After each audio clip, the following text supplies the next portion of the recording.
তারকা চিহ্নিত প্রশ্ন 4 জনাব কাজী রফিকুল ইসলাম বগুড়া 1 উত্থাপন করুন। মাননীয় স্পিকার মহোদয়, আপনাকে ধন্যবাদ।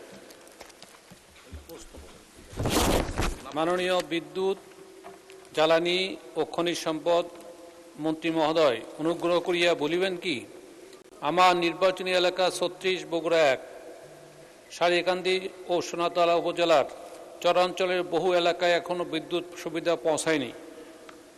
শতভাগ বিদ্যুতায়নের লক্ষ্যে নতুন বিদ্যুৎ সংযোগ প্রদান করা হইবে কিনা? মাননীয় স্পিকার, আপনাকে ধন্যবাদ। মাননীয় বিদ্যুৎ মন্ত্রী।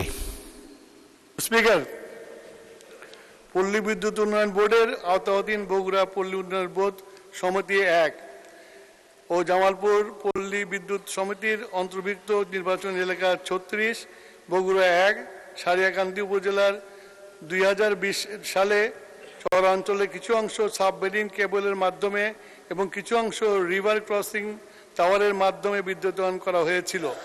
বর্তমানে বর্ণিত চরাঞ্চলে প্রায় 5000 পরিবার সুবিধাভোগী রয়েছে।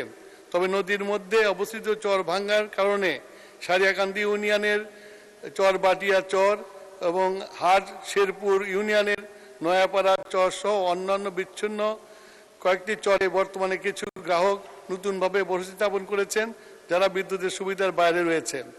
নতুন গ্রাহকগণের আবেদনের পরিপ্রেক্ষিতে বিদ্যমান নীতিমালার আলোকে বিদ্যুৎ সংযোগ প্রদানের ব্যবস্থা গ্রহণ করা হবে।